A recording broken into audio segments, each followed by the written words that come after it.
Bollywood actor Adhyan Suman, who is gearing up for the much-awaited third season of Ashram, shared that although he's an industry insider, things have not worked for him as one would have thought given the debate surrounding nepotism.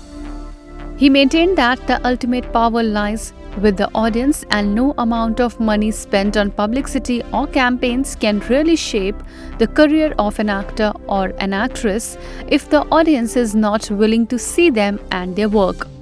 Speaking at a media event for Ashram 3, the actor shared, दिन जी हाँ जी। हाँ, जिस तरह आप starting में आपने बोला कि मैंने प्रकाश जी के साथ जाके बात की और मैंने रोल के बारे में कहा जी। Do you think the word nepotism always works for many one but it has not work in your favour? Thank you for saying that. It's been 10 years, it's not worked for me. तो नहीं यार, I think अगर आज आप देखें तो आलिया भट्ट जब करती है गंगूबाई तो उसको उतना ही प्यार मिलता है जितना कार्तिक आर्यन को मिलता है भूल भुलैया के लिए। तो आई थिंक ये बहुत ही एक फ्यूटाइल कॉन्वर्सेशन था जब नेपोटिज्म के बारे में बातें करना लोगों ने शुरू की थी। एंड आई फील कि at the end of the day वो क्या एक्स फैक्टर है जो ऑडियंस एक्सेप्ट करती है एक एक्टर के बारे में, और ऑडियंस एक्सेप्टेंस से बढ़कर कोई चीज़ नहीं, चाहे कितना भी पैसा लगा लें, कितने भी पोस्टर खरीद लें, फ्रंट पेजेस खरीद लें, उससे कुछ नहीं होता। इवेंचुअली इट्स द ऑडियंस, और ये नेपोटिज्म से कुछ नहीं होता यार। मतलब मैं कितनी भी फिल्में बना लूँ लाइफ में, अगर मेरे अंदर वो टैलेंट नहीं है तो ऑडियंस मुझे कभी एक्सेप्ट नहीं करेगी।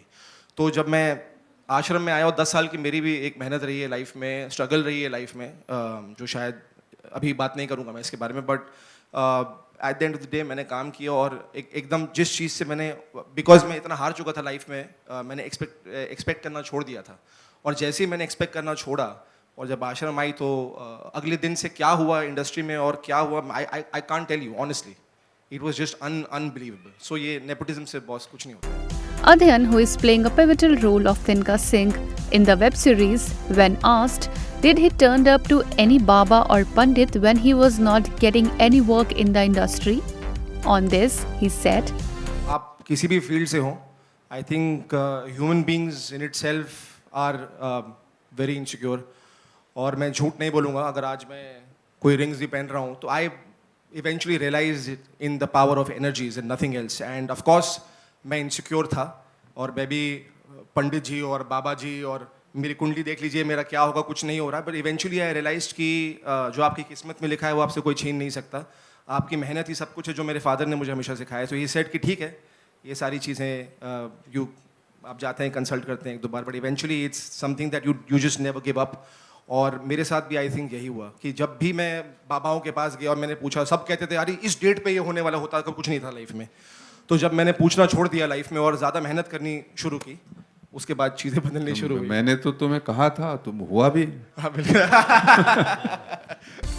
Speaking of Ashram, the crime drama series, directed and produced by Prakash Shah, centers on the nexus of blind faith and politics. It stars Bobby Deol in the lead role along with Aditi Pohankar, Darshan Kumar, Chandan Roy Sanyal, Tushar Pandey, Anupriya Goenka, Adhyan Suman, Vikram Kochar, Trida Chaudhary, Rajiv Siddharth, Sachin Shroff, Parinita Seth, Preeti Sood and Navdeep Tomar in key roles. The third season of the series is set to drop on MX Player from June 3rd.